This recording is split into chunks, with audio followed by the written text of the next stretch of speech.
Falamos sobre posição, sobre deslocamento, sobre o vetor deslocamento e agora vamos estudar o conceito de distância.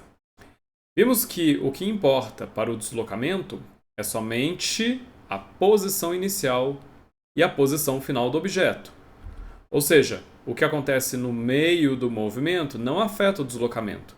O tempo que ele gasta não afeta o deslocamento. O tempo que o movimento gasta não afeta o deslocamento. O trajeto percorrido pelo objeto não afeta o deslocamento. Só que é óbvio que dois movimentos podem ser bem diferentes e ainda assim terem o mesmo valor de deslocamento. Por isso, nós definimos uma nova grandeza física chamada de distância, que vamos representar muitas vezes como d. Lembra que deslocamento é Δx, distância a gente vai chamar de d, e que leva em consideração o caminho percorrido pelo objeto no movimento.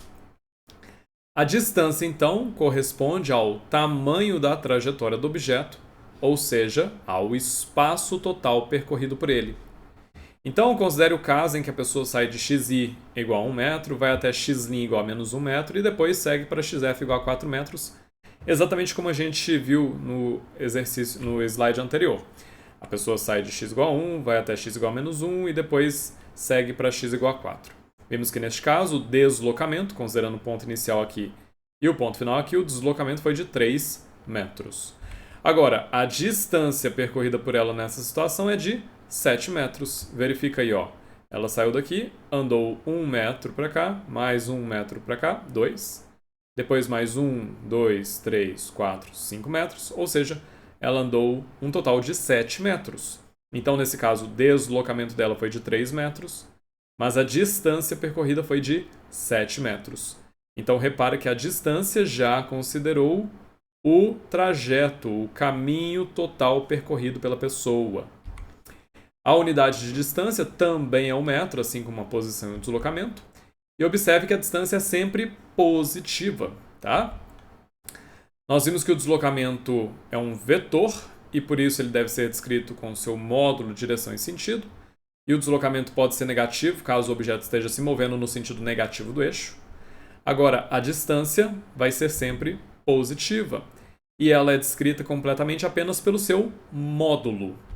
Então, não podemos dizer que a distância é horizontal ou que ela aponta para cima, por exemplo. Claro que no dia a dia a gente acaba falando essas coisas, né? Eu vou mover uma distância horizontal.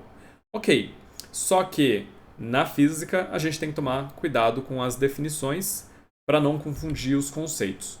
E aí, como a distância só depende do seu módulo, não tem uma direção e sentido associada, nós dizemos que a distância é uma grandeza física escalar.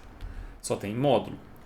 Observe que, no dia a dia, nós costumamos usar as palavras posição, deslocamento e distância, sem muita distinção, com todas elas se referindo a algum tipo de movimento. Só que é muito importante você diferenciar o uso das palavras e dos conceitos na física e no cotidiano, porque muitas vezes são diferentes. Na física, posição, deslocamento e distância são conceitos que estão relacionados, mas eles são diferentes entre si. Então, chamar deslocamento de distância, em alguns casos, pode até ser que seja a mesma coisa.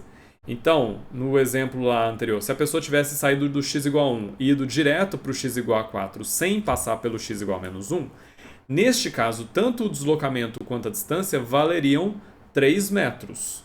Neste caso, eles seriam iguais. Mas a gente não pode partir desse princípio.